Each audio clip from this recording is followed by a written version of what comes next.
I'm probably quite unlike everybody else in this room in that you guys, from what I understand, are very real world and industrially focused, and I'm an academic, which at COSIA is the oil sands conference that I was attending earlier on this week. That got me compared to Mr. Bean. So I think I'm probably going to come to this conversation from a very different place. What I'm going to do is talk about some of the work that I've been doing over the last couple of years, focused on energy systems transitions, and then I'm going to speak really briefly about some of the opportunities that I think that are potentially associated with that, and that will hopefully be of interest to you guys.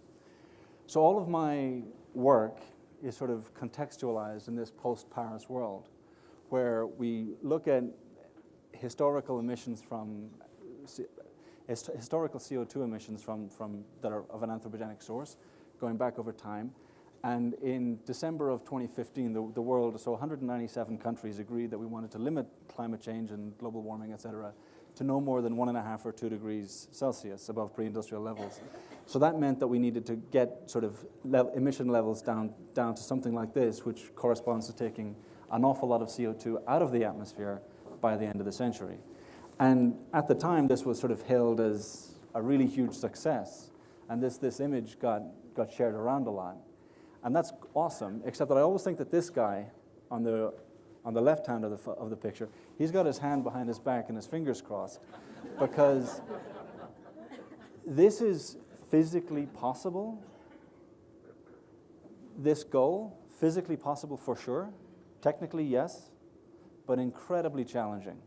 So yeah, we'll do it, promise, but we've got a lot of work to do if we want to actually get there. So how I want to start this is to think about the concept of sustainable fossil fuels, which is perhaps something of an oxymoron in some context or in some conversations. So if we think about where the world was at the beginning of the century, so we got more than 80% of our total energy from fossil fuels, so coal, oil, gas, in different shapes and forms. We used something like 429 exajoules of primary energy every year, so that's a lot. We produced about 6 gigatons of carbon every year to the atmosphere, population of about 6 billion, and the energy per GDP, so the amount of energy we needed to make $1 of GDP globally, something like 13.5. Rolling on to the end of the century, the role of fossil fuels is broadly projected to be reduced, but still dominant. So more than 60%, what do I need to do? This goes up? Is that better? Okay. So still more than 60% of the world's primary energy will come from fossil fuels in one way or another. So this accounts for energy for electricity, energy for heat, and energy for transport. How we do this will change, but the role of fossil fuels remains very important. One of the reasons for that is we've got a growing population. So the world's population will go from something like 7 billion today to, hopefully, on the order of 10 billion by the end of the century. The amount of carbon associated with that goes up by something like a factor of 3 or 4. So we use a lot more energy, and the total amount of energy, again, looks like it's going to at least triple. What we do, however, is get much better at turning energy into wealth. So the efficiency with which we use our resources is projected to really improve, and that's very important, because people have been talking about energy transitions or energy system transitions for more than half a century now. And you can see what we're looking at here on the y-axis of this graph is the share of the renewable share of primary energy in the United States since 1965 against a number of fairly high-profile projections. And since the 60s, 70s, people have been projecting that the world is going to change really quickly, really dynamically, and it hasn't really. Energy systems change slowly. Investments that you guys make, I guess, last for decades. And this needs to be borne in mind when we think about this. So nothing sort of is going to change overnight. And the way in which this change tends to happen is via a partnership between the public sector and the private sector. And in that context, both the state, and when I say state, I mean countries, but I guess provinces as well. But the state and also the city have really important roles to play. And I'll make some remarks later about the role that London as a city is playing in the UK's energy transition. So if we think about Europe then, the energy system that's installed, so this is electricity or power, in the EU 27 or 28, whatever, it's hugely diverse. So again, there's no one simple answer. And if you look at, say, for example, regions like France, definitely dominated by nuclear power. Other regions, for example, Poland, much more dominated by coal. So the resources that people have indigenously tend to sort of dictate where they go for their energy. Other parts, for example, like the UK, much more diverse. So in the UK, we've got coal, we've got gas, we've got oil, we've got some nuclear power, some hydro storage. It's a lot more diverse than other parts of the EU. What we can then do is look at this and project it onto a surface where we think about what I call firm low carbon technologies. So this would be nuclear or hydro. Fossil fuel technology, so this is anything to do with fossil carbon, with or without carbon capture, and then intermittent renewables, so this is sun and wind. So then you can project the EU, so the composition of every country in the EU, so every state, onto this surface, and you can look at how the composition of that system has changed in the first part of this decade. And what's immediately obvious is that everybody's starting from a different position. Everyone is coming from a different starting place, and they're all going in different directions. So everyone's choosing their own trajectory to get to arguably the same end goal. And this is important because that means that the role and value of individual approaches or individual energy technologies in each of these systems changes. So what's right for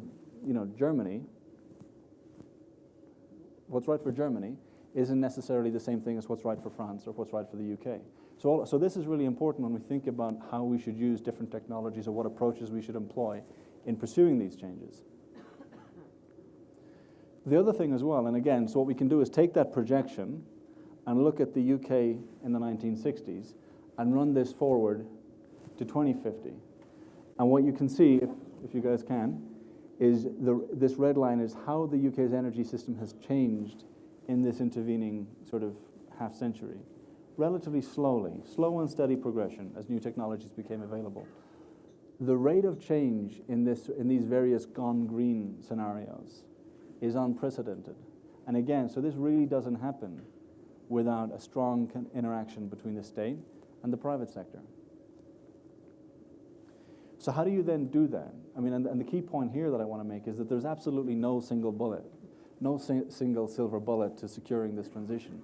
What is evident, and this is sort of work from the International Energy Agency, is that all of this stuff is primarily energy efficiency and fuel switching. So energy efficiency and resource efficiency in general is a hugely important way to secure this transition in a least cost and actually sort of cost negative manner. You can make money by doing this. Other options like carbon capture and storage on fossil power stations and renewable energy is also very important, and also nuclear power. So all of these things need to work together, but what's notable is how important energy efficiency tends to be. What I want to do then is take a slightly longer but more sort of detailed view of where the UK has come from in terms of the installed energy capacity since the 1950s, and run that forward to sort of the end of the century. And there are two things that are kind of important here. One is that in the 20th century, the electricity system that we had, it was very homogeneous. We burned stuff and made heat and turned a turbine and got electricity. And nuclear power is basically burning stuff as well from a particular point of view. So we had a very homogeneous energy system.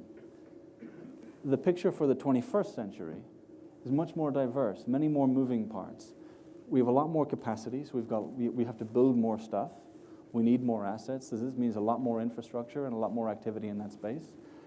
We have a lot more, we have a lot of solar power for some reason, because that's what we've decided we want to do. And actually in the UK it's quite helpful in a behind-the-meter sense, but actually Canada will be, or this part of Canada for sure, will be a much better place to do solar power because of the incident irradiance. So the solar intensity is much greater here than it is in the UK. And it also tends to be a bit cooler in this part of the world, and solar panels tend to work better when it's cooler. So what you want is, high intensity solar power, but without the heat. So this could be better here than it is for us. The point anyway is that our energy systems are moving to a much more diverse and dynamic world.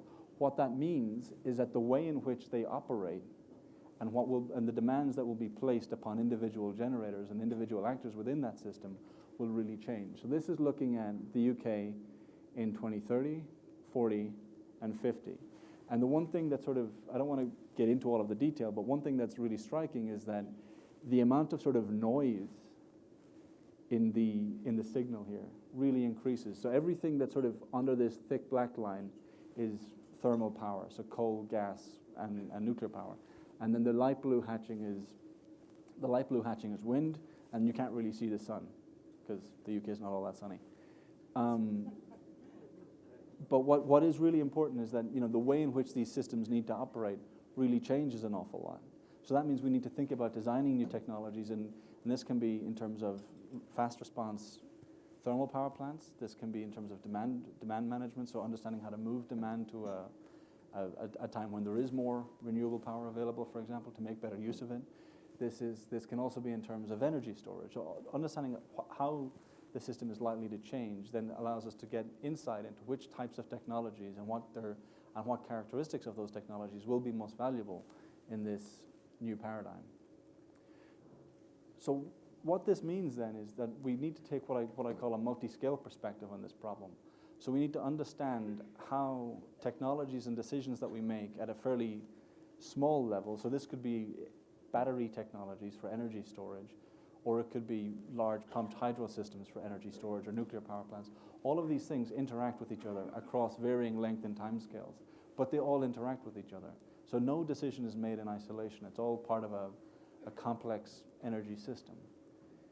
And so with that, what I want to do is end with a couple of conclusions and what I see as some key opportunities. So the first thing is that energy system transitions, they've historically happened very slowly. So if you want to accelerate that, there's a key role for both the state and the city to act as a market maker. And one good example of that from the UK is London buses and the hydrogen buses. So a couple of years ago, we didn't have hydrogen buses. Now we do. We didn't make hydrogen in the UK. Now we are. So the city can then act as a nucleation site to get these new technologies deployed. You start out with making some hydrogen for buses. Well, all of a sudden now we can do hydrogen for taxis, other forms of transport. You can do hydrogen for heating them, and then hydrogen for power generation, and hydrogen for chemicals, and so on and so forth. So from a fairly small beginning, you can get to an awful lot of a lot of places through this public-private partnership piece. Energy and resource efficiency often represent low-hanging fruit. It's quite obvious, but if you better insulate your home, you'll pay less for your heating bills. Of course, you can then start being a little bit more sophisticated and do a fairly basic financial analysis. And in a world where fuel prices are still quite low, it doesn't necessarily pay you back all that much. So again, we need the kind of financial structures that Caroline was mentioning to incentivize the deployment of that. And again, the composition of housing and who owns housing and who doesn't own housing, if you rent or not, it's quite different between, say, for example, Calgary and London, so all of this needs to be taken into account. Circular economy concepts can have particular value, I think. So, for example, energy from waste. So this could be just taking municipal waste and reforming that into transport fuels. Or it could be using CO2 from power stations for enhanced oil recovery, which again comes with a lot of infrastructural issues. We could convert CO2 into building materials. So this kills two birds with one stone, for example. You can treat waste from cement plants, and I think we passed at least 2 of them coming out here. You can treat some of their wastes that would otherwise need to be disposed of, and that will cost you. You can treat them and convert by carbonating, reacting them with CO2. You can take those waste products and turn them into building materials and actually derive a revenue stream from that. So that's not dissimilar to what coal plants, certainly in the UK and also in, I guess, in other parts of the world, do it with their flue gas desulfurization processes. They desulfurize the exhaust gas, and the product is gypsum, and they make money from that. So that's entirely possible here as well. The other thing that you could do, for example, is waste heat recovery and also CO2 recovery, and use that to enhance food production. Broadly speaking, I think that energy system transitions have a real potential to be a jobs creator as opposed to a jobs killer, as is sometimes portrayed. CO2 capture and storage, for example, is something about which I'm particularly enthusiastic, and the associated infrastructure there really can support a lot of jobs. To build these facilities, you're talking about fives, if not tens of thousands of jobs for very significant periods of time. The other thing that becomes very important is the sort of so-called smart technology. So, for example, micro combined heat and power (CHP) and other off-grid concepts can allow, for example, building city blocks or even city sort of skyscrapers to move off-grid or remove themselves from the grid and manage their own demand. And again, that brings with it its own challenges at different levels of technical expertise. That's everything that I wanted to say, so thank you very much for your kind attention.